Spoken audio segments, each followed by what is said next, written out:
Hermanos, estoy muy agradecido a Dios de poder estar aquí esta mañana.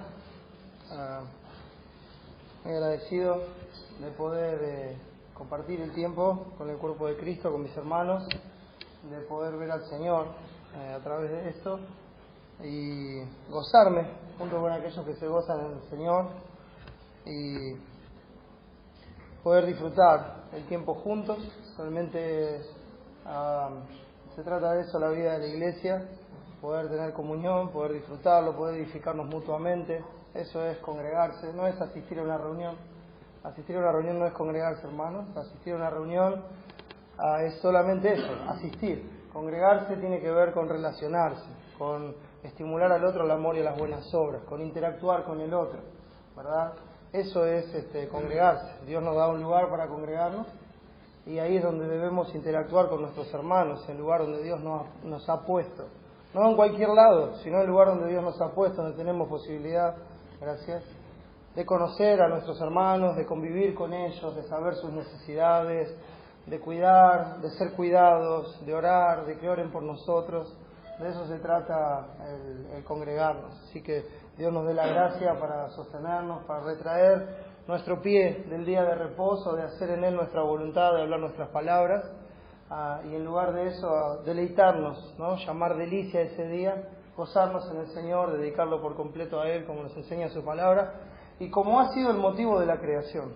Dios creó el día de reposo, no es un invento del hombre, y no es para el hombre, Él es el Señor aún en el día de reposo, y es su día. Así que gracias a Dios por apartar este día desde la creación, desde la eternidad, para que podamos gozarnos y alegrarnos en Él y podamos darle la gloria. Así que gracias a Dios por todo, y estoy muy agradecido por llegar a este día y poder ver la gracia de Dios, permitirnos ir hasta esta última parte del tema que estamos tratando acerca de la resolución de conflictos. Sin duda, hermanos, hay mucho más que eso que estamos compartiendo. La palabra abunda en instrucciones acerca de este tema, acerca del carácter cristiano, acerca de cómo debemos vivir y convivir y tratarnos y honrar y glorificar a Dios. Esto es nada más que como una pastilla. No es todo el alimento. Hay más, hermanos, hay más que esto. Les animo a que lo vean en la palabra, que lo busquen, lo estudien. Pongan los ojos ahí para ver cómo darle la gloria a Dios. Esta es la sexta parte de la resolución de conflictos y vamos a recordar un poco de una forma conceptual las cosas que hemos estado viendo hasta aquí. Hemos visto que la sana doctrina no debe estar en un pedestal idolátrico.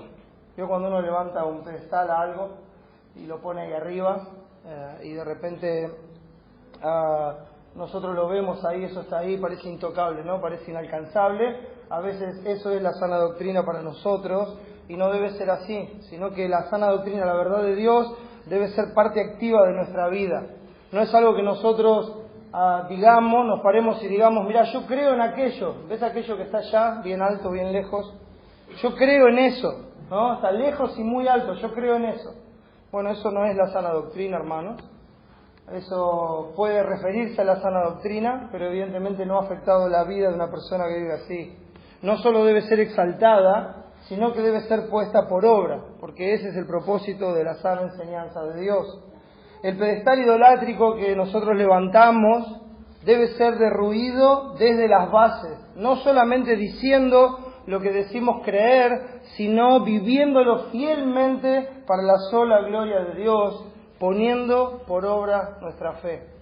Esa es la forma de anunciar la sana doctrina, de vivir la sana doctrina, de confesar la sana doctrina, de honrar y glorificar a Dios con todo lo que hacemos. Nosotros debemos presentarnos a Dios, ante Dios, como un sacrificio vivo, santo y agradable, muertos a nosotros mismos, para vivir en todo aspecto según su voluntad y no según la nuestra. No solo debemos hablar de paz, sino que debemos ser en esencia pacificadores, llevando así el carácter de Cristo para ser llamados hijos de Dios. No es lo mismo hablar de paz que ser un pacificador. No es lo mismo decir que tiene que haber paz que hacer todo lo necesario y posible para que esa paz esté en medio nuestro en todos los ámbitos de la vida. Y empiece por casa, siempre se empieza por casa. Si no hay paz en casa, difícilmente pueda llevar paz afuera. Si no puede estar en paz con aquellos que Dios le ha dado en su familia, difícilmente pueda llevarle paz a los que están afuera. No hay posibilidad, porque Dios siempre mantiene un orden. El orden es estar en paz con Dios, estar en paz con los que tenemos cercanos y así llevar la paz hacia afuera. No solamente debemos hablar de ello, sino serlo, porque Dios nos llama a ser pacificadores. Nuestras concupiscencias, nuestros deseos fervientes deben ser mortificados para no dar origen a los conflictos, tratando de satisfacernos a nosotros mismos, produciendo así contiendas y disputas con Dios y los hombres. Recuerden que las guerras y los pleitos entre nosotros vienen de las pasiones que combaten en nuestros miembros. Cuando hay un problema entre dos personas, la raíz de eso se encuentra en un corazón que no ha mortificado sus pecados y que quiere imponer su propio deseo, su propia razón, su propia forma de ver las cosas, se quiere imponer a sí mismo sobre el otro. Ahí es donde empieza el conflicto. A veces el otro se enreda, a veces no se enreda, pero ahí es donde empieza el conflicto. Nosotros debemos mortificar nuestra propia concupiscencia, nuestros propios deseos, para procurar la paz. Nuestra responsabilidad ante Dios es en lo posible hacer todo cuanto dependa de nosotros para estar en paz con todos los hombres. Procurar, hermanos, todo lo que dependa de nosotros para estar en paz con todos los hombres. Debemos usar sabiamente todos los medios de gracia provistos por Dios para procurar lo bueno delante de todos los hombres y hacer la paz. Bueno, yo no sé qué tengo que hacer. Bueno, hermano, tome tiempo para estudiar la palabra, tome tiempo para pedir a Dios sabiduría, tome tiempo para buscar la voluntad de Dios, porque esa es la razón de nuestra vida. Si no le dedicamos tiempo a eso, si nuestra vida está dedicada a un montón de otras cosas y no a lo principal, o sea, a aquello por lo que Cristo tuvo que morir en la cruz, entonces, hermanos, estamos cerrando el camino. Estamos cerrando el camino. Si no podemos dedicarle tiempo a Dios y a conocerle y a conocer su voluntad en nuestra vida, estamos cerrando el camino. El orgullo, hermanos, debe quedar de lado y debemos valorar a cada uno de los pequeños que creen en Dios, como Cristo nos enseña en Mateo 18. Teniendo así mucho cuidado, hermanos, de no ser tropiezo, sino, después de mortificarnos a nosotros mismos, ser instrumentos en las manos de Dios para traer al redil a la oveja descarriada o librar a la iglesia de los cabritos siguiendo el método de Dios, la forma en que Dios estableció las cosas, la forma en que Dios dijo que deben ser hechas las cosas y no según nuestras ideas. No podemos tratar las cosas según nuestras ideas. Nuestro cuerpo y nuestro espíritu son de Dios. Él los pagó por precio. La congregación, las ovejas de su rebaño, Él las compró al precio de su propia sangre, son de Él. Somos de Él. Él es la cabeza de la iglesia, nosotros el cuerpo. Él es el que da las órdenes, nosotros los que obedecemos. Él es el que toma las decisiones, nosotros los que las acatamos. No hay posibilidad para nosotros de ser la cabeza en medio del cuerpo. Eso es una aberración. La única cabeza es Cristo. Por eso nosotros debemos ir constantemente a la mente de Cristo por medio de su palabra y por medio del Espíritu Santo para saber qué es lo que le agrada a Dios, antes de hacer cualquier cosa en nuestra vida, porque somos de Él y a un precio muy alto, hermanos. Ese es el valor de cada uno de los redimidos de Dios. La ofensa recibida, mis hermanos, siempre la ofensa recibida es una muy valiosa oportunidad para darle la gloria a Dios. No es una oportunidad para lamentarnos por nosotros mismos, no es una oportunidad para victimizarnos de lo mal que la estamos pasando, o lo mal que alguien nos trató y empezar a murmurar sobre esta persona o sobre las personas o sobre la iglesia con todos los demás. No, estamos cerrando el camino. Es una muy valiosa oportunidad para darle la gloria a Dios, mostrando la mansedumbre, la compasión y el amor de Cristo, haciendo su voluntad, aún en ese momento que quisiéramos hacer otras cosas y tomar las cosas en nuestras manos. Es una oportunidad para darle la gloria a Dios. Debemos gozarnos en las oportunidades que Dios pone delante nuestro, si no, ¿cuándo vamos a mostrar el carácter de Cristo? Es muy fácil mostrar el carácter de Cristo cuando todo está bien, pero ¿sabe qué? Cuando todo está bien, nadie ve el carácter de Cristo, porque es lo normal, es lo que el mundo hace. El carácter de Cristo se ve en la dificultad. El carácter de Cristo se ve en el momento donde no hay paz. Ahí es donde se ve el carácter de Cristo. Ahí es donde le damos la gloria a Dios. Ahí es donde la luz brilla en medio de las tinieblas. Ahí es donde la sal preserva del pecado. Así es como debe ser nuestra vida. Vamos a ir otra vez a Mateo 18, hermanos. Con la ayuda del Señor vamos a terminar este pasaje en el día de hoy. Mateo 18, y vamos a leer el versículo 33.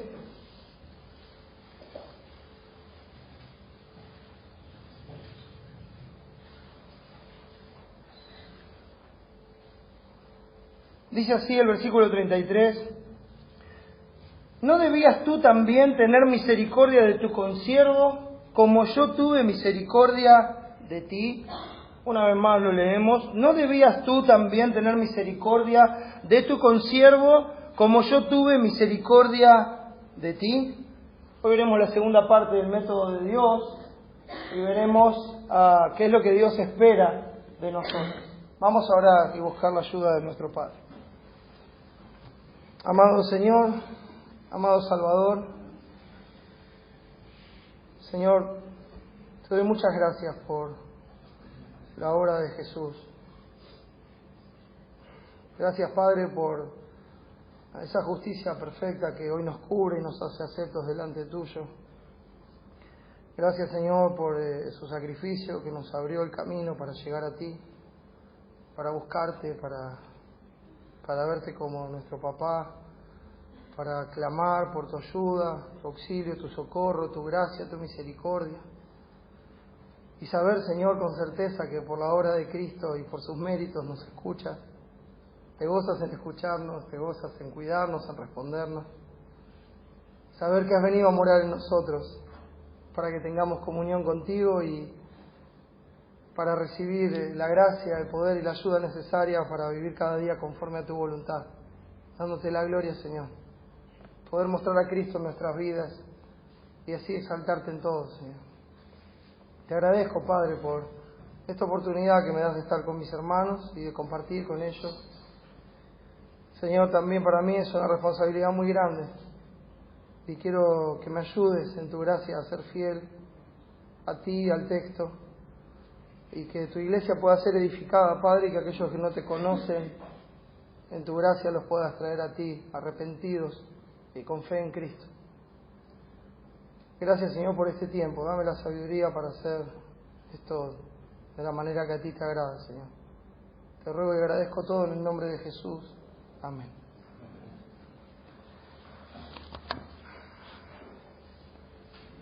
¿No debías tú también tener misericordia, como yo tuve de ti? Dice el texto que acabamos de leer.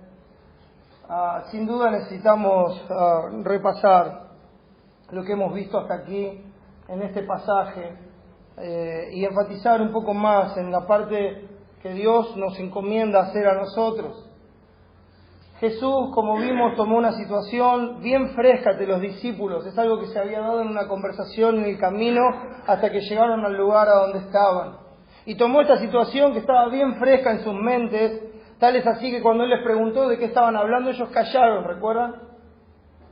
Se pusieron en silencio, estaban avergonzados por el tipo de disputa que estaban teniendo en el camino. Pero Cristo sabía de qué estaban hablando. Y Él toma esta situación para enseñarle a sus discípulos cómo glorificar a Dios en los conflictos. Para decirles que estas cosas van a pasar todo el tiempo.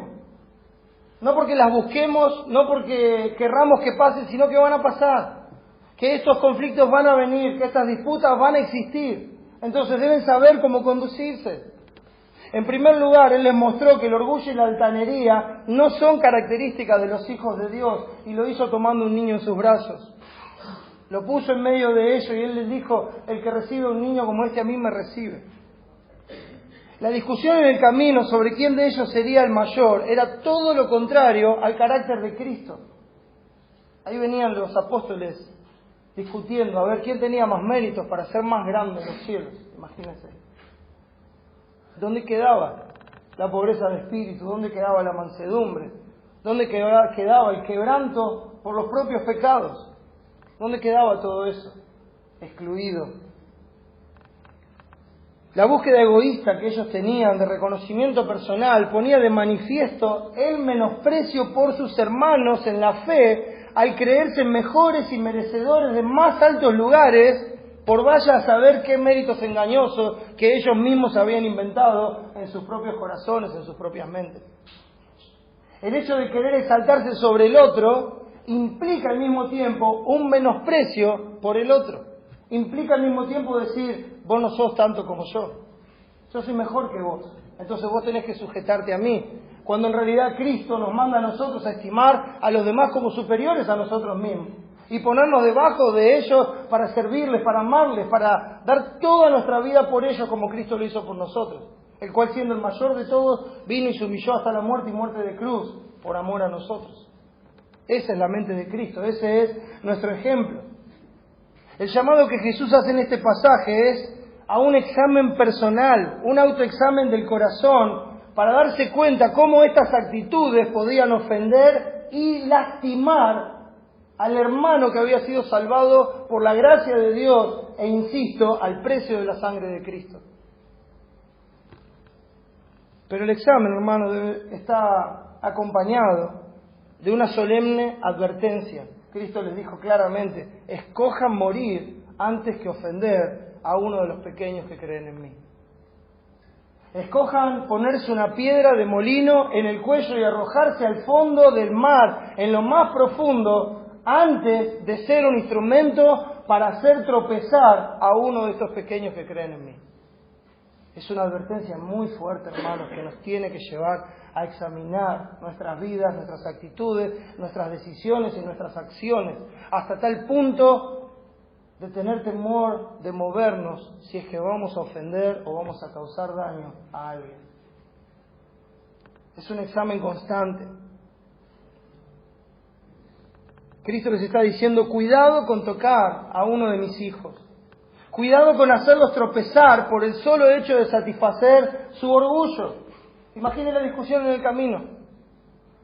Sin dar nombre de los apóstoles, pero uno diciéndole al otro, no, yo creo que yo me tengo que sentar a la derecha. Yo creo que yo hice más cosas. Mirá, a mí me llamó primero. Mirá, yo estuve más dispuesto. Mirá, yo eché más demonios fuera. Yo sané más gente. Yo le prediqué el evangelio a más personas. Y el otro diciendo, pero vos sos un atrevido. ¿Cómo vas a...? ¿Qué quiere decir? ¿Que yo no hice nada? ¿Se da cuenta? El orgullo de uno hace tropezar al otro. Los enrían en una contienda vana y sin sentido. Una competencia que jamás debiera existir, porque todo es para la gloria de Dios.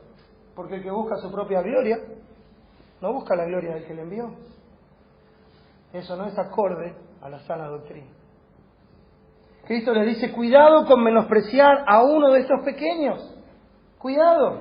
Mire, él está mirando a los apóstoles y está hablando de los pequeños que creen en él y está hablando de la disputa que ellos tenían y lo que está diciendo, mis queridos apóstoles, ustedes son mis pequeñitos.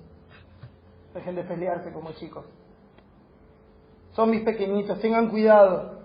No menosprecien a estos pequeños, no menosprecien a sus hermanos. Cuidado porque yo vine a salvarlos al costo de mi vida. Cuidado porque el gran pastor vela por ellas. Cuidado porque el Padre no perderá a ninguna de sus ovejas. Cuidado porque Él no quiere que se pierda ni uno solo de estos pequeños, como vimos en el texto. Es mejor que se mortifiquen a sí mismos, sacándose el ojo si es necesario, sacándose una mano, sacándose el pie. Es mejor que hagan eso, que se mortifiquen a sí mismos de una manera radical a que hagan tropezar a uno de mis pequeños. Es muy fuerte el cuidado que Dios tiene de sus hijos. Debemos temer. Porque si nos metemos con uno de los hijos de Dios, nos estamos metiendo con el Padre. Debemos temer, hermano. No es la voluntad del Padre que ninguno de ellos se pierda. Por eso, en lugar de ser de tropiezo, lo que Cristo les está enseñando es, dispónganse a ser instrumentos útiles en las manos de Dios.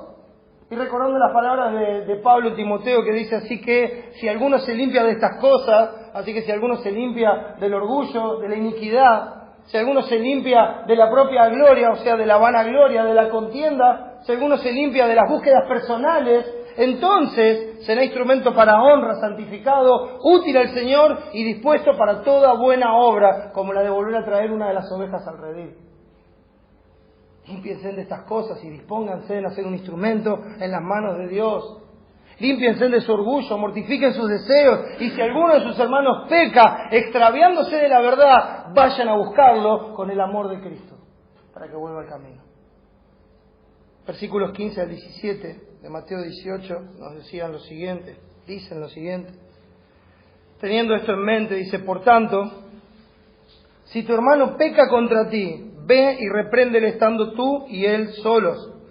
Si te oyere, has ganado a tu hermano. Mas si no te oyere, toma aún contigo a uno o dos, para que en boca de 2 o 3 testigos conste toda palabra.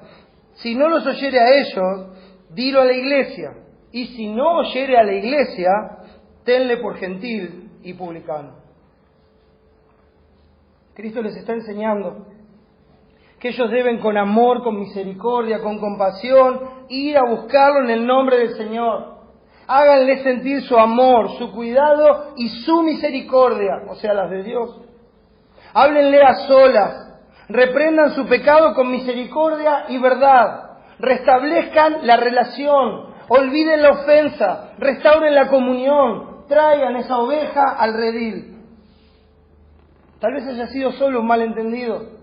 O tal vez la reprensión con la palabra lo convenza de pecado y el poder del Espíritu Santo lo lleve al arrepentimiento.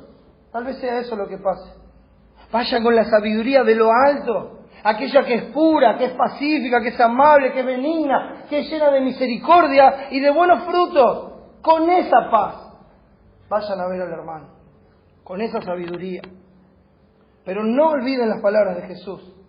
Porque Él siempre nos dice las cosas antes para que cuando ocurran sepamos que Él es el Dios vivo y verdadero, que Él es el que todo lo sabe. Él nos anuncia acá y dice: la oveja puede volver, puede arrepentirse, si te oyere has ganado a tu hermano, pero también puede hacer oído sordo a la reprensión, también puede ignorar el consejo, puede menospreciar a los pequeños que creen en Dios, que le vienen a hablar con amor. Y puede estar menospreciando los instrumentos de gracia en las manos de Dios para hacerle volver al camino. Porque así es como Dios cuida a sus hijos. Dios azota a todo el que recibe por hijo, lo corrige. Es preciosa esa palabra en Hebreos 12, porque lo que está enseñando es cómo Él con la vara hace volver al camino. O sea, ese es el punto de la disciplina de Dios, hacer volver al camino a la oveja que se está extraviando. Al camino de la verdad, al camino angosto marcado por la voluntad de Dios. Se sale del camino, Dios viene y lo trae de vuelta al punto donde se salió. No hay atajos, no hay caminos paralelos. Cuando una oveja se sale del camino, no es que sale del camino y empieza a correr paralelo y por allá adelante vuelve. No. La oveja se va y se separa. Y cuando se la hace volver, vuelve al punto donde se separó. No hubo avance, no hubo crecimiento, no hay nada. Vuelve a donde se separó. Vamos a traerla ahí de vuelta porque acabamos de ver su necesidad. Acabamos de ver el punto de partida para restablecer la comunión con Cristo y para limpiar ese carácter para que sea conformado a la imagen de Cristo. Necesita ser restaurado. Pero tal vez no quiere escuchar cuando se le va a hablar. Tal vez su orgullo llenó y endureció su corazón, haciéndole creer que no necesita los medios de gracia provistos por Dios, y cuando le vayas a hablar, no oiga. O pasa, hermanos, uno va a hablar con alguien y la persona ya cambia su actitud, se endurece. Empieza a preguntar: ¿vos me venís a decir a mí lo que tengo que hacer? ¿Vos me venís a hablar a mí? ¿Por qué no vas y hablas con fulano? ¿Por qué no hablas y hablas con mengano? ¿No los ves cómo están ellos? ¡Wow! Empieza a escuchar uno cosas que no quería oír, que no necesitaba saber. Y uno se pregunta: ¿de quién es este corazón? ¿Es del Señor? Mira, hermano, no te preocupes por lo demás. Solo quiero animarte a hacer las cosas para que Dios sea glorificado. Solo quiero animarte a dejar este pecado, a dejar esta forma de conducirte, porque no da la gloria a Dios. Quiero animarte y quiero decirte que estoy a tu disposición para ayudarte, para fortalecerte, para acompañarte en oración, para acompañarte con la palabra, para que podamos restaurar la comunión con Dios y con los hermanos y que Dios sea glorificado en medio nuestro. Y uno va con amor. Bueno, tal vez no oiga. Entonces, si no oye, no tome las cosas en tus manos. No las tomes en tus manos. No tomes las cosas en tus manos nunca. Sigue mirando a Cristo. Sigue su palabra. Sigue sus instrucciones. Eso es esperar en Dios. Es confiar en Él, no confiar en lo que nosotros creemos que sabemos, sino confiar en Él. Bueno, el Señor dijo que esto tiene que ser así. Hay que hacer las cosas como Él dijo, porque Él lo sabe de antemano. Él conoce los corazones. Él sabe cuál va a ser el resultado de esto. No lo estoy haciendo para obtener el resultado que yo quiero. Lo estoy haciendo porque Dios es digno de mi obediencia. Porque Dios es digno de ser glorificado por medio de poner por obra su voluntad. Esa es la razón por la que lo estoy haciendo. No para lograr lo que yo quiero. Tal vez no se logre lo que yo quiero. Tal vez no se logre lo que yo espero. Pero lo que sí va a pasar es que Dios va a ser honrado. Y los corazones van a ser revelados. Al menos delante de Él. La iglesia va a ser cuidada. Por eso, si no quiere oír, hay que seguir las instrucciones. Recuerde que esto empieza en casa. Recuerde que empieza en casa. ¿Cuántos matrimonios se hubieran salvado antes? O no hubieran terminado de improviso si las cosas se hicieran como Dios manda. O cuántas farsas de Dios con familias que parecen perfectas y en casa es una jauría de perros que se matan entre ellos. Bueno, creo que todos sabemos de qué estamos hablando, ¿verdad? Es fácil ir bien vestido el domingo a la iglesia con una foto perfecta, ¿verdad? Y después pegarnos en casa y llegar con una sonrisa. ¿Cuánta hipocresía? Esa hipocresía se puede evitar cuando uno hace las cosas como Dios manda. Puede haber ayuda, puede haber restauración cuando uno hace las cosas como Dios manda. No cuando uno quiere tapar las cosas, esconderlas para que nadie piense mal de mí. Orgullo, hermano. Un orgullo que deja de lado lo que Dios estableció. No puede ser así, hermano. No puede ser así. No crece el matrimonio, no crece la familia, no crece nadie. ¿De qué sirve la apariencia, hermano? La apariencia se va, la apariencia pasa. Entonces dice, toma testigos para que no parezca algo personal. Mira, no empieces a hablar del otro. Lo que tienes que hacer es tomar testigos, llevar testigos con vos. Como dijimos antes, testigos limpios de toda influencia, ¿verdad? Y llegar ahí a que escuchen la conversación, que vean lo que está pasando y que también puedan tener una ayuda bíblica para con el hermano. Para poder animarlo, decirle, mirá hermano, la palabra dice que esto no es así, que esto debe ser así, para que Dios sea glorificado.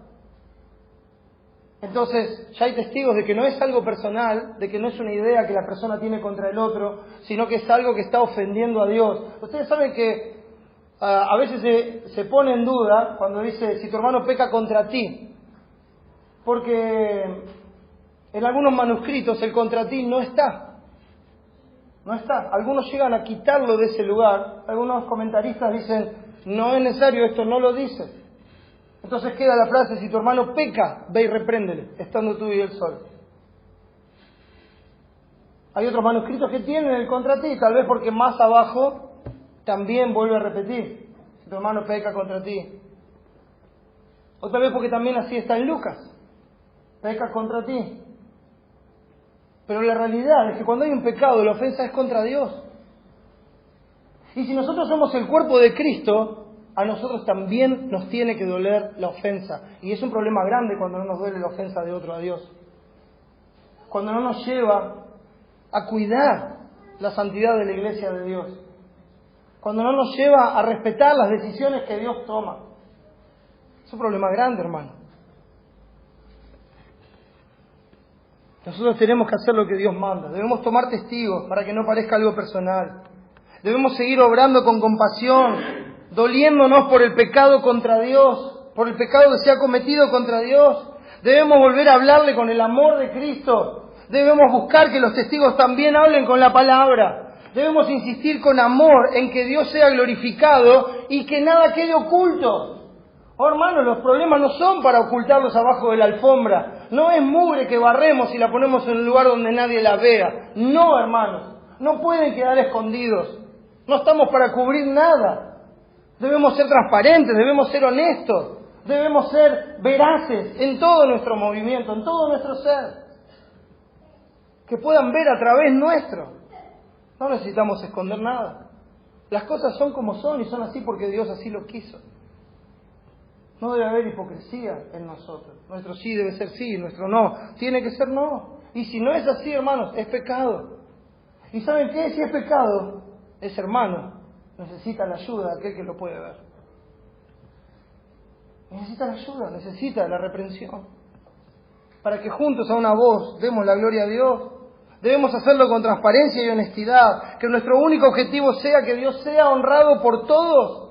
Mira, esa es la razón por la que vamos a resolver un conflicto. Que Dios sea honrado. No para defender nuestro honor, no para explicarle cómo son las cosas para nosotros. No, el único propósito por el cual tenemos que ir a arreglar ese conflicto es que Dios sea honrado en medio nuestro. Esa es la razón por la que vamos a intentar hablar. Por lo que vamos a buscar que las cosas cambien, para que Dios sea honrado. Bueno, yo sé que nuestra naturaleza nos empuja a buscar un resarcimiento personal, ¿verdad? A buscar una satisfacción propia, a buscar de que el otro reconozca que se equivocó y entonces yo voy a estar tranquilo. Bueno, cuidado, porque ahora el que necesita la reprensión es usted. Si su corazón está así. Porque eso es orgullo y no tiene nada que ver con Dios. Debe ser hecho para que Dios sea honrado. Debemos buscar juntos la gloria de Dios. Que la obra de Cristo sea vindicada para triunfar sobre el pecado. Que el hermano pueda ver a Cristo y gozarse en su sangre derramada, en esa redención tan grande, en ese sacrificio perfecto y satisfactorio delante de Dios y que cubre todos los pecados. Que los ojos estén ahí, pero aún así, haciendo las cosas con amor, haciéndolas como Dios manda, Dios dice, puede que no los oiga. Puede que otra vez los menosprecie. Puede que ya su actitud sea diferente y el rechazo sea mayor. Entonces, Dios dice, no es una cuestión de ensañamiento, hermano. Dios dice, haz partícipe a la iglesia. La iglesia tiene que saberlo. La iglesia tiene que participar en la reprensión a esta persona. En 1 Corintios 5... se habla de aquel que estaba cometiendo un pecado público, o esto había saltado ya todos los pasos preliminares. Era un pecado público, un pecado que ni aún se nombraba entre los gentiles.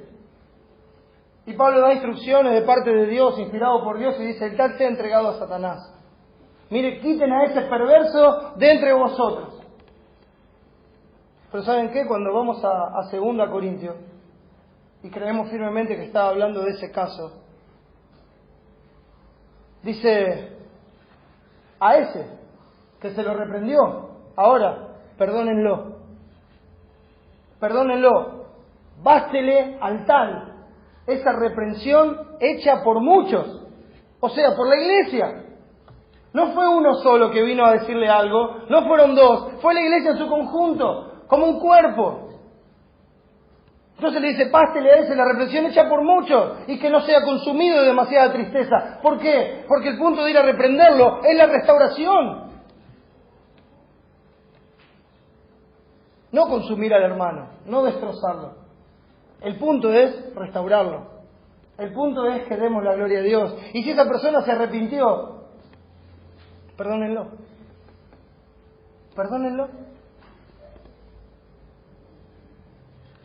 Yo sé que suena difícil y que suena duro lo que hay que hacer, pero el propósito de hacerlo, primero, es para agradar a Dios, para darle la gloria. Segundo, porque son sus instrucciones. Y tercero, porque lo que buscamos es que Dios sea glorificado y que el hermano sea restaurado, que la oveja vuelva al redil. Llévalo allí, delante de la iglesia local de la cual son miembros, y expon la causa para que todos reprendan el pecado, buscando la restauración con amor. No es llevarlo a la hoguera, hermanos, no es un juicio. Es llevarlo al lugar donde con amor los pequeñitos que creen en Dios lo van a animar a darle la gloria a Dios. Ese es el punto. Así es como debe ser hecho, así es como Dios lo estableció. Debemos hacerlo tratando de mostrarle la ofensa a Dios con la palabra y confiando que el Espíritu de Dios hará la obra en él. No que lo vamos a convencer con nuestros argumentos, sino que le vamos a dar la palabra porque confiamos que la palabra es suficiente. Y que si el Espíritu Santo de Dios está en él, el Espíritu Santo es el que lo va a convencer de pecado y el que lo va a llevar en su gracia al arrepentimiento y el que va a obrar la restauración. Confiamos en la obra de Dios siempre. Pero aún así, mis hermanos, a pesar de tanta gracia y amor logrados por la obra de Cristo, porque esto, hermanos, es posible solo porque la obra de Cristo está delante nuestro. Solo porque Él lo hizo primero para restaurar nuestra relación con Dios, solo porque Él nos enseñó cómo debe ser hecho. A pesar de todo eso, puede que no quiera escuchar a la iglesia. Bueno, así lo dice Cristo. Puede que rehúse escuchar la voz de Dios, puede que su corazón esté cegado y endurecido de tal forma que quedó cauterizado y su actitud ya no sea la de un hijo de Dios, tierno y sensible a la palabra. Puede que esté totalmente endurecido. Entonces el Señor dice, escuche bien, hermano, el Señor dice, no la iglesia. No es una decisión de la iglesia, no es una decisión del pastor, no es un juicio que tomaron los hermanos, no, son las instrucciones de Dios. El Señor es el que dice, si la persona persiste en esa actitud, entonces tenle por gentil y publicano. Es lo que Dios determina. Es interesante que siempre se usa este texto para hablar de la disciplina en la iglesia, ¿verdad? La palabra disciplina no figura. Nosotros tenemos un mal concepto de la disciplina. Tenemos un concepto errado. A veces creemos que la disciplina es igual a la penitencia. Que nosotros vamos a agarrar a alguien y lo vamos a poner en penitencia hasta ver si su arrepentimiento es verdadero. Oh, caramba, dígame dónde está eso en el pasaje. Vamos, busquemos pasajes, hermano, y muéstrenme dónde está la penitencia de Dios en algún lado. ¿Dónde está el momento de encerrarlo en algún lado hasta que recapacite? ¿Qué es eso, hermano? No, eso no pasó con nosotros. Y eso no debe pasar. Ni en nuestras casas, en la crianza con nuestros hijos. Si usted practica la penitencia, arrepiéntase, pídale perdón a Dios. Y haga las cosas como son. Porque la penitencia no va a cambiar corazones, los va a endurecer. Los va a poner furiosos. No exasperéis a vuestros hijos. No irritéis a vuestros hijos. Bueno, Dios no trata así con nosotros. Dios trata con amor. Este es un pasaje, hermano, de amor. Este es un pasaje donde Dios está mostrando su amor y está mostrando su cuidado. Está mostrando cómo está pensando en sus hijos. Y cómo dice, mirá, no vayas una vez y nada más. Ve otra vez. Y ve con testigos. Y traten en todo lo posible. Y si no hay caso, llévalo a la iglesia. Y si no escucha a la iglesia, entonces, delante de Dios, tenle por gentil y publicano. Porque esa es la actitud que está teniendo. No es la de un hijo de Dios. ¿Sabe cuál es la característica de un hijo de Dios? Esencial, fundamental. Se arrepiente para salvación y se arrepiente el resto de sus días. Es esencial. Se arrepiente de sus pecados y se va a seguir arrepintiendo todos los días, cada vez que Dios lo confronte con un pecado. Entonces siempre está dispuesto a escuchar a Dios. Siempre está dispuesto a ver las cosas como Dios las ve. Es un corazón sensible, un corazón tierno. Pero cuando ya no es así, entonces el Señor dice, tenle por gentil y publicano. Su reacción y actitud no corresponden con la de un cristiano. Su reacción y actitud no responden a uno que teme a Dios. Su reacción y actitud no responden a la mansedumbre y la humildad que caracteriza a Cristo. Responde como alguien que no conoce a Dios. Responde como alguien que está vendido al pecado y así debe ser tratado. No te quedes llorando a Saúl, como hizo Samuel, porque fue desechado por Dios. Toma el aceite del Espíritu Santo y haz lo que tienes que hacer. Levántate, deja de llorar por aquel que está fragantemente ofendiendo a Dios. Y tú haz lo que tienes que hacer. Porque esa persona no te está despreciando a ti, está despreciando al Salvador. No te está rechazando a ti, está rechazando a su Señor. No te está ignorando a ti, está ignorando al Dios vivo y verdadero.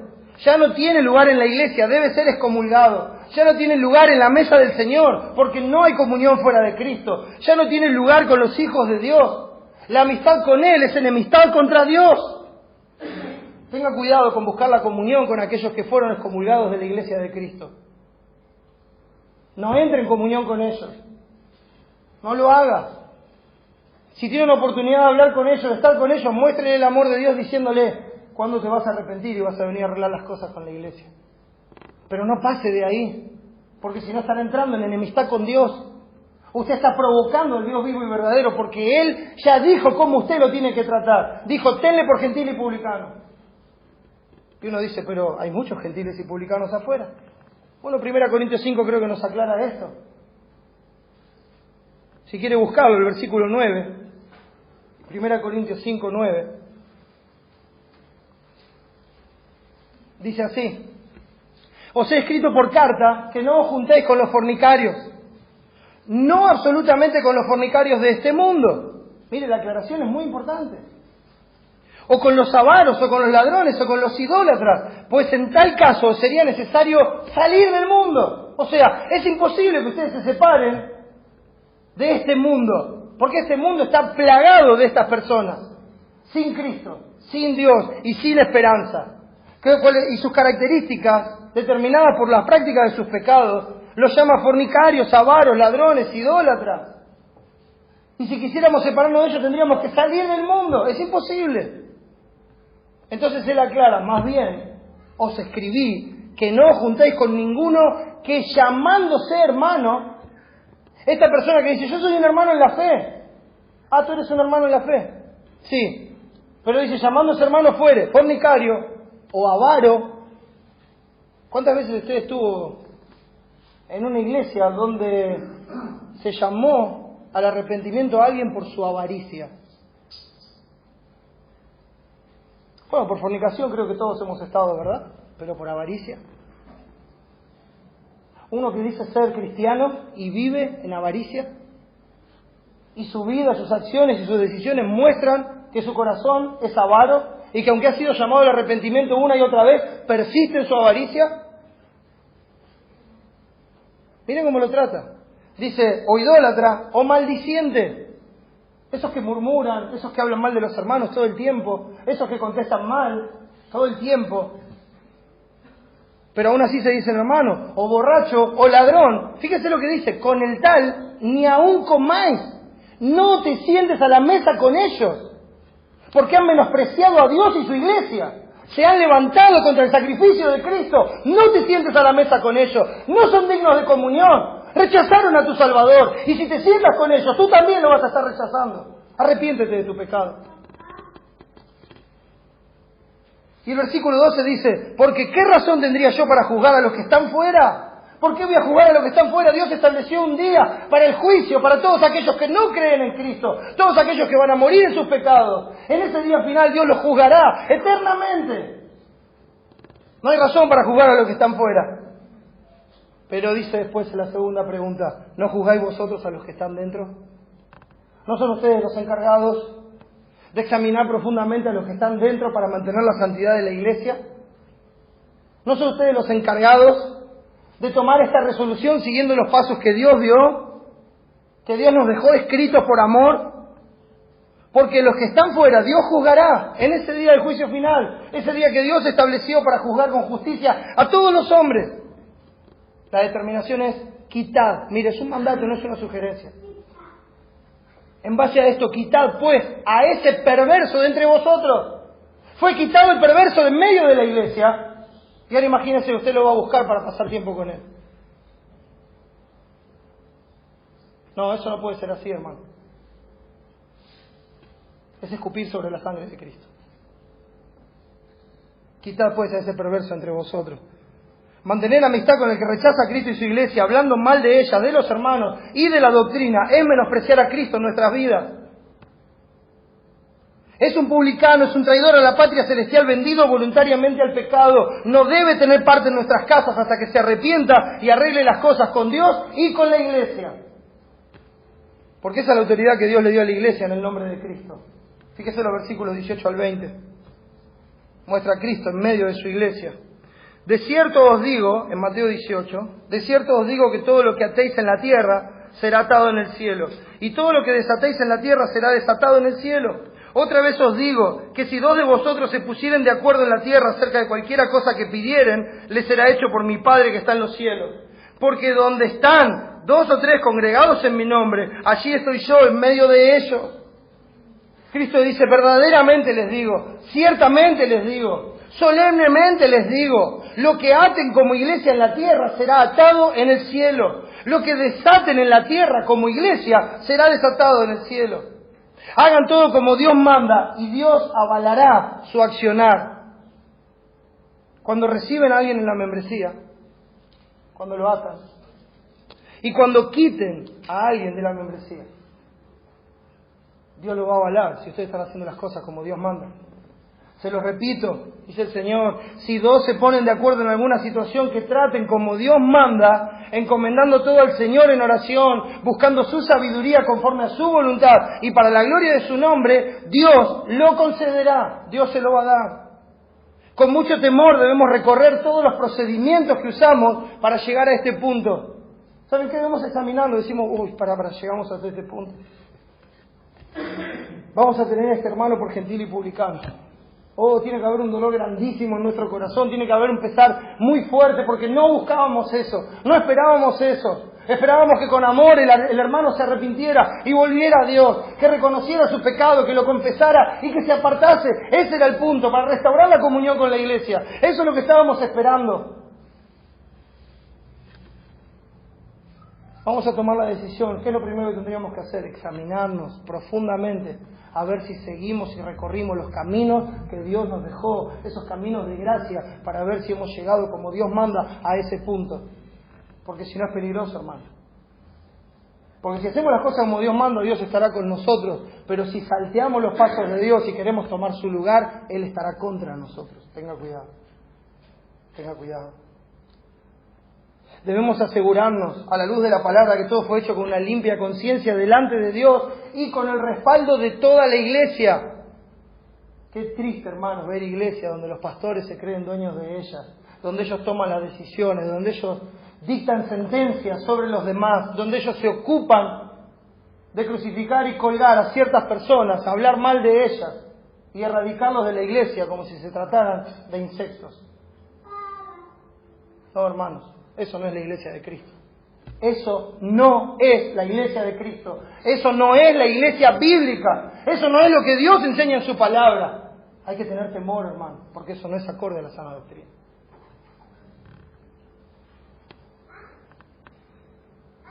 Entonces, y solo si hemos examinado todo y estamos convencidos de que hicimos las cosas como Dios manda, Dios hará lo que se le pide.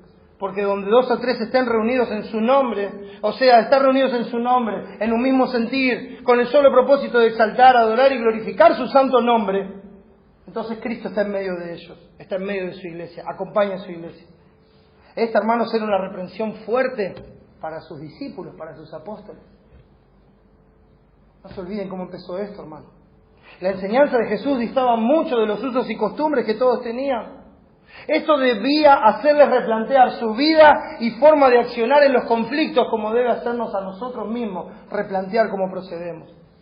No era fácil de asimilar y no es fácil de asimilar para ninguno de nosotros. Había cosas que cambiar, había cosas que arreglar, había pecados que mortificar y sobre todas las cosas para seguir adelante, sin duda, había cosas que perdonar. Si no, no se puede seguir adelante. Por eso Cristo puso siempre en el medio su obra. Cristo puso en el medio su obra. Él dijo, porque el Hijo del Hombre vino a salvar lo que se había perdido. Entiendan bien, vine a dar mi vida por ellos. Pero nuestro pensamiento corre así normalmente. Este es el pensamiento carnal que mora en nosotros. Está bien, voy y lo reprendo, me oye, lo gané. Pero, ¿a mí quién me va a resarcir por lo que me hicieron? ¿Cómo se puede aguantar esto? ¿Cuántas veces lo puedo soportar? Oh, pobre de mí. Cuánto pecado que hay en nuestro corazón sin mortificar, hermano. Versículo 21 dice así. Entonces se le acercó Pedro y le dijo, Señor, ¿cuántas veces perdonaré a mi hermano que peque contra mí? ¿Hasta 7? Trate de pensar la situación por un momento. Esto es todo nuevo, es como un choque bien fuerte. Y Pedro dice, pero entonces lo tengo que perdonar. Señor, ¿cuántas veces tengo que soportar esto? ¿Hasta 7? A ver, hermanos, la costumbre rabínica nos dice que se perdona hasta 3 veces. Los rabinos decían, bueno, si lo perdonaste 3 veces, ya está, ya hiciste demasiado por la persona. Ya está. Ya no hace falta que lo aguantes más. Entonces Pedro habrá pensado, bueno, si 3 ya era suficiente, con 7 debe ser un montón, ¿no? Con 7 estoy ya en la gloria. Esto debe ser recontra espiritual. Ahora sí voy a ser el más grande en el reino del cielo. Qué pobre nuestro pensamiento, hermano. Qué pobre nuestra forma de resolver las cosas. Porque hay algo fundamental. Nosotros decimos que perdonamos. Pero ¿saben qué? Nunca olvidamos. Lo guardamos en nuestro corazón. Y cada vez que hay la oportunidad, ahí está en esa cajita. Lo sacamos afuera otra vez. Eso no es perdón, eso es una burla. Eso es una burla. Si Cristo te hubiera perdonado así, tendrías graves problemas. Si cada vez que pasa algo Cristo te volviera a echar en cara lo que Él te perdonó y por aquello que derramó su sangre en la cruz, tendrías graves problemas. Porque no habría esperanza para ninguno de nosotros. Cristo no procedió así conmigo. Cristo no procedió así con sus hijos. Dice el versículo 22, Jesús le dijo, no te digo hasta 7, sino aún hasta 70 veces 7. ¡Wow! Bueno, listo.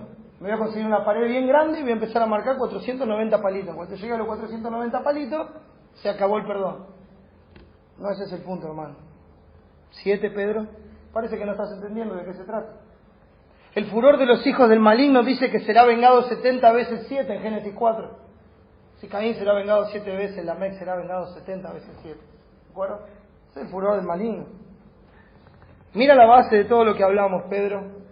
Eso es lo que plantea el Señor. Mira el valor de cada uno de estos pequeños. El valor de cada uno de estos pequeños es la sangre de Cristo. Porque el Hijo del Hombre ha venido para salvar lo que se había perdido. El valor de ellos es el ilimitado valor de Cristo. Es el ilimitado valor de su gracia. Cuando el pecado abundó, sobreabundó la gracia. Es un perdón infinito delante de un Padre infinito para una restauración, reconciliación y comunión infinitas.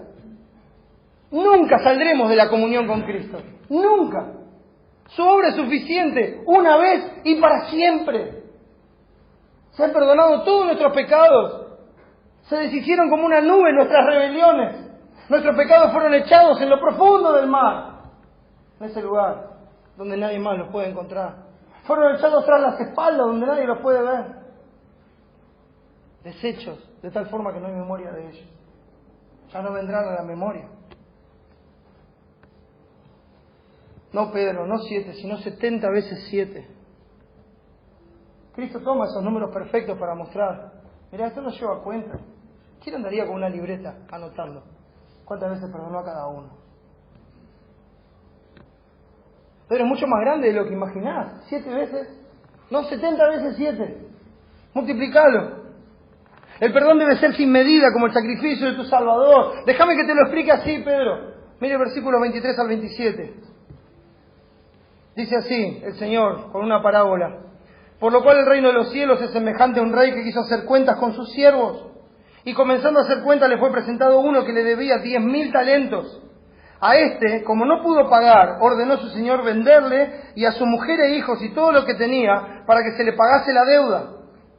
Entonces aquel siervo postrado le suplicaba diciendo, Señor, ten paciencia conmigo y yo te lo pagaré todo. El señor de aquel siervo, movido a misericordia, le soltó y le perdonó la deuda. Hermanos, Jesús está usando una parábola para ilustrarle a Pedro el perdón. Y esa es la enseñanza central de esta parábola. Ver cómo es el perdón, ver cuál es el perdón verdadero y cómo debe ser. Esta parábola ilustra la forma en que tú has sido perdonado de una condición imperdonable, impagable e irrescatable. Porque no se puede rescatar. Y no se puede redimir ni uno mismo, ni en manera alguna al hermano, dice Salmo 49. Porque la redención del alma es de gran precio y no se logrará jamás. No se puede. El rey viene a hacer cuenta con sus siervos y se le trae un siervo que le debe 10.000 talentos. Es una cifra imposible de lograr en toda una vida. Con un salario promedio, trabajando de continuo toda la vida, desde el primer día hasta el último, y sin gastar nada, se podría llegar a tener algún talento. Estamos hablando de una medida de dinero. Algún talento. Estamos hablando de 10.000 talentos. O sea, el Señor está mostrándose una cifra imposible de razonar, imposible de lograr, imposible de tener. Evidentemente, este siervo era encargado de cobrar impuestos para este rey, o algo así. Y en lugar de guardarlos para darlos a su señor al venir, los despilfarró y malgastó para sí mismo, y ahora las cuentas no cierran. Llegó el momento de pagar, llegó el momento de dar el dinero que no es de él. Pero no podía, no tenía con qué. Entonces, ¿qué hizo? Suplicó y clamó por paciencia. Totalmente postrado y sobrecogido por el temor de su condición, rogó y prometió lo imposible, lo que no podía lograr. Le dijo, tenme paciencia que te los voy a pagar. Esto es como cuando uno de mis hijos, o especialmente Benjamín, dice, ¿vamos a comprar helado? Yo lo pago. Y trae un billete de 2 pesos. Opa, anda a comprar helado, yo lo pago. Si uno lo mira con compasión y dice, vamos a comprar helado. Porque aunque quiera, no lo va a poder pagar. No lo puede pagar de ninguna manera. Pero uno movido a compasión y misericordia, es un helado nada más. Bueno, algo así pasó con este rey. Totalmente postrado, clamando y diciendo, ten paciencia, yo te lo voy a pagar. El rey movido a misericordia, lo miró, lo soltó y le perdonó la deuda. Porque no podía. No podía. Su señor sabía que no podía. Pero al verle siendo compasivo y misericordioso, lo soldó, lo libró y le perdonó la deuda. La misericordia no solo le evitó el castigo, sino que también cambió su condición de deudor a solvente. Ahora ya no debía nada. Ya era nuevamente una persona solvente. Lo que era imposible para él, fue posible para Dios. Así es como también lo que es imposible para los hombres es posible para Dios en cuanto a la salvación. Es imposible que nosotros paguemos el precio de nuestros pecados. Solamente podemos alcanzar el perdón por el amor y la misericordia de Dios. Por amor y misericordia, nada más. Pero Dios, que es rico en misericordia, con su gran amor con que nos amó, nos dio vida juntamente con Cristo, por gracia sois salvos. Entonces, fíjense que lo primero que hace el Señor en esta parábola, en esta ilustración, es mostrarle cómo fue la misericordia que ellos recibieron. Mirá, esto es lo que vos recibiste. Ahora, esta es tu actitud.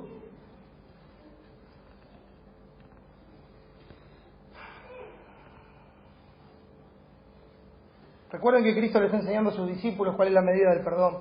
Ese es el tema central de la parábola y cómo ese perdón debe afectar nuestras vidas, una vez más, porque el Hijo del Hombre ha venido a salvar lo que se había perdido.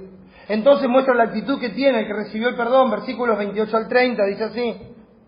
Pero saliendo aquel siervo, halló a uno de sus consiervos, miren, escúchelo bien, antes estaba con el rey, ahora halla a uno de sus consiervos, uno de los iguales, de los que trabaja con él, uno de los pequeñitos, ¿sí? Saliendo aquel siervo halló a uno de sus consiervos que le debía 100 denarios. 100 denarios. Y haciendo de él, le ahogaba, diciendo, págame lo que me debes. Entonces su consiervo, postrándose a sus pies, le rogaba diciendo, ten paciencia conmigo y yo te lo pagaré todo. Mas él no quiso, sino fue y le echó en la cárcel hasta que pagase la deuda. No quiso perdonar. Hermano, le debía 100 denarios. Recién estábamos hablando de algo que no se puede lograr no en una vida, en 2, en 3, en 100 vidas. Uno no logra reunir 10.000 talentos. Y Dios lo perdonó. Ahora le debía 100 denarios. El denario era el pago de trabajo de un día de un peón. Como muchos, son un poco más de 3 meses de trabajo. Poco más de 3 meses. O sea, es una deuda pagable, eso es lo que quiero decir. Es una pequeñez al lado de la otra deuda. Ahora era una suma irrisoria al lado de lo que se le había perdonado. No tenía punto de comparación. Era infinitamente inferior. ¿Cuál fue su actitud, hermanos? El texto dice, haciendo de él, le ahogaba, diciendo, págame lo que me debes. Parece hasta dulce, ¿no? Dulces y suaves palabras. Haciendo de él. Yo sé que no es nuestro castellano normal. no es la forma en que nosotros hablamos.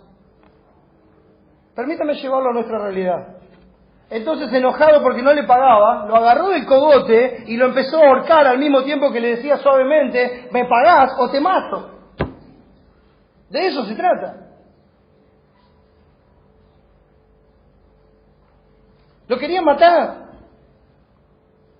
Cuando dice que lo ahogaba, es porque lo tenía del cuello y estaba apretando el cuello para que se muera, porque estaba totalmente enojado contra él, indignado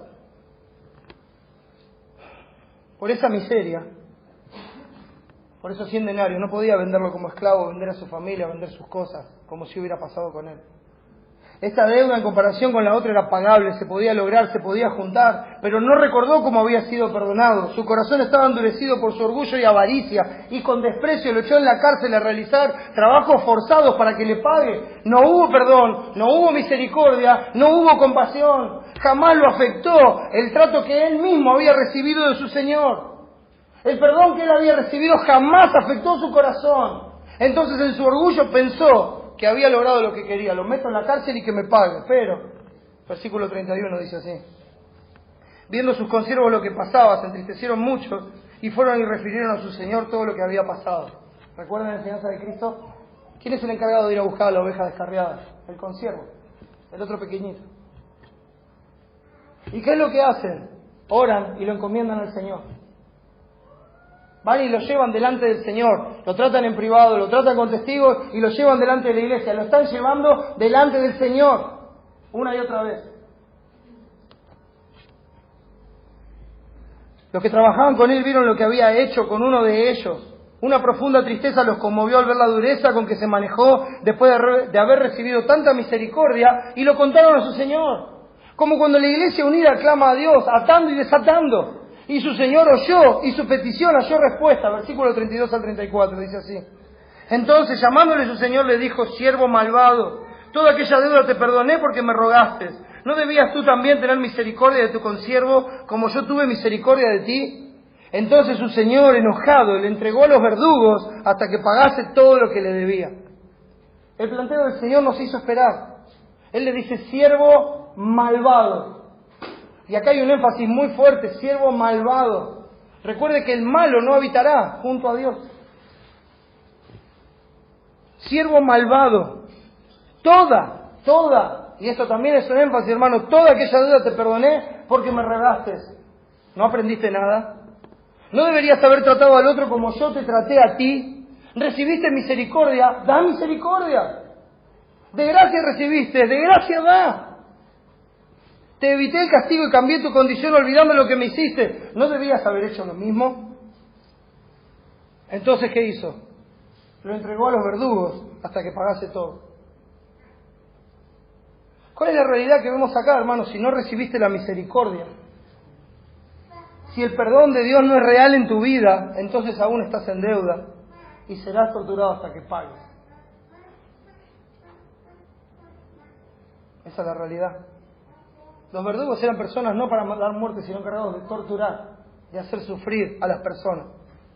No vas a tener paz ni descanso hasta que todo esté saldado. Así es en el reino de los cielos, así es donde Dios gobierna. Así trata Dios estos asuntos, con justicia, con equidad, viendo los corazones y sabiendo lo que es cada uno en realidad. Así trata Dios a aquellos que fueron perdonados de su ofensa eterna, de su deuda impagable, y que no quieren perdonar de todo corazón a aquellos que les hicieron algo infinitamente inferior a lo que ellos le hicieron a su Señor. No quieren perdonar. Saben que es infinitamente menor a lo que ellos le hicieron a Cristo y le hacen todos y cada uno de los días de su vida, y no quieren perdonar. Guardan las cosas en su corazón, guardan el rencor, siguen echando en cara, no quieren perdonar, porque están menospreciando el sacrificio de Cristo. ¿Quieres poner límites al perdón? Versículo 35, dice así: así también mi Padre Celestial hará con vosotros si no perdonáis de todo corazón cada uno a su hermano sus ofensas.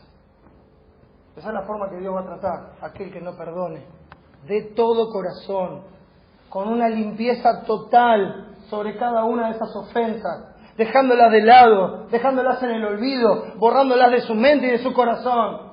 Ese es el verdadero perdón. Esa es la forma en que Cristo nos perdonó. quiere menospreciar la obra de Cristo y pisotear su sangre minimizando su perdón para satisfacer tu orgullo herido. Pedro, no te digo hasta 7. Te digo que perdones como fuiste perdonado por Dios en Cristo.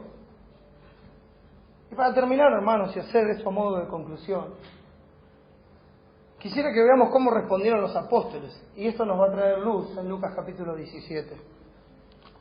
Si me acompañan a Lucas capítulo 17, que es un pasaje paralelo a este, con algunos detalles más. Hemos mencionado algunos versículos de este texto.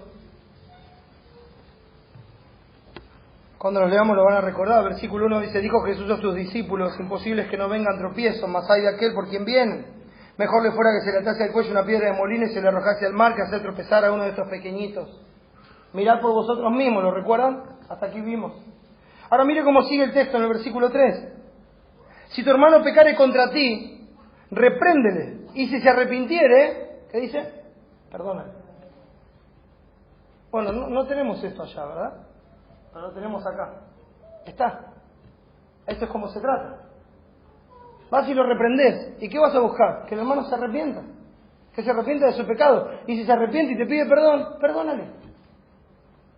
Pero mire esto, hermano.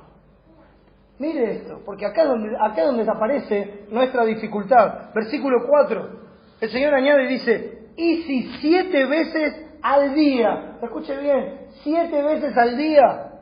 Si ese hermano que acabas de perdonar, en ese mismo día, te ofende 6 veces más, en ese mismo día, y esas 6 veces viene arrepentido y te pide perdón, lo tenés que perdonar. No, pero me está cargando, lo tenés que perdonar. No, pero en realidad no se arrepintió, no dice eso el texto, dice que lo tenés que perdonar. 7 veces al día. Misma ofensa, otra ofensa, pero vuelve arrepentido y te pide perdón. ¿Qué dice el texto? Perdónale. Y en ningún lado dice si querés perdonalo, si te parece bien perdonalo, si lo ves sinceramente arrepentido perdonalo. No dice eso el texto, hermano. Dice, si 7 veces al día viene arrepentido y te pide perdón, perdónale. Las 7 veces. ¿Cuántos han pasado por una situación así, hermano? Que alguien venga y lo ofenda 7 veces en el día. ¿Podemos verlo, hermano? ¿Cuál es la reacción? ¿Cuál es la reacción que toma? Miren lo que dijeron los apóstoles. Versículo 5 dice: dijeron los apóstoles al Señor: aumentanos la fe. Wow, Señor, ¿en serio? ¿En serio hay que hacer esto? ¿O no me alcanza la fe para hacer esto? Oh Señor, se necesita mucha fe para esto es muy difícil. Mira el versículo 6, entonces el Señor dijo: si tuvierais fe como un grano de mostaza, podrías decir a este sicómoro, o sea un árbol: desarráigate y plántate en el mar, y os obedecería. ¿Sabe lo que está diciendo el Señor? Esto no es una cuestión de fe, Pedro, esto no es una cuestión de fe, apóstoles. Nadie anda por ahí trasplantando árboles al mar. ¿Usted conoce a alguien que le hable a un árbol y que el árbol se levante y se plante en el mar? Bueno, yo no conozco a nadie. Si usted conoce a alguien, por favor, preséntemelo. Pero mire lo que dice el Señor. Dice: si tuvierais fe como un grano de mostaza, entonces podrías trasplantar los árboles de la tierra al mar. O esto hace que nuestra fe parezca muy pequeña, ¿verdad? Porque si ni usted ni yo podemos trasplantar un árbol de la tierra al mar, quiere decir que nuestra fe no llega a la medida de un grano de mostaza. ¿Se da cuenta? Lo que el Señor le está diciendo, esto no es una cuestión de fe, no se trata de tener fe para hacerlo, se trata de responsabilidad y obediencia ante tu Señor. Versículos 7 al 9 lo dice así: ¿quién de vosotros, teniendo un siervo que ara o apacienta ganado al volver él del campo, luego le dice: pasa, siéntate a la mesa? ¿No le dice más bien: prepárame la cena, cíñete y sírveme hasta que haya comido y bebido, y después de esto come y bebe tú? ¿Acaso da gracias al siervo porque hizo lo que se le había mandado? Pienso que no. Pienso que no. ¿Queremos aplaudir a alguien por hacer lo que tiene que hacer? ¿Queremos decir que el que perdona tiene más fe que el otro? Oh, no, hermano. No, el perdón es un mandato. Es un mandato de Dios. El que no perdona está en franco pecado contra Dios. Está desafiando personalmente a Dios cara a cara, diciéndole: no me importa la obra de Cristo, yo no voy a perdonar. Debes renovar tu pensamiento. Debes ser un pacificador. Debes mortificar las pasiones de tus miembros. Debes hacer todo lo que de ti dependa para estar en paz con todos. Debes seguir el método de Dios. Debes perdonar como fuiste perdonado. ¿Se da gracia al siervo por hacer lo que debe hacer? No, no se da gracias al siervo porque es lo que se espera de su trabajo. Porque eso es lo que se le pidió, para eso es siervo. ¿Tiene algún mérito extra por cumplir con sus responsabilidades? No, de ninguna manera. ¿Es mejor que sus consiervos porque cumple con su deber? No. Entonces, versículo 10, dice así. Así también vosotros, cuando hayáis hecho todo lo que os ha sido ordenado, decid, siervos inútiles somos, por lo que debíamos hacer, hicimos. Cuando hacemos lo que Dios espera que hagamos, todavía, hermanos, debemos evitar el riesgo de pensar que somos más espirituales o mejores que los demás. Debemos mortificar nuestro orgullo recordando que solo hicimos lo que debíamos hacer. Solo hicimos lo que Dios espera de nosotros. Solo hicimos aquello de lo que Cristo y su obra son dignos. Solo apenas perdonamos como fuimos perdonados por Dios en Cristo. La gloria sea solo para Dios, hermano. La gloria sea solo para Dios.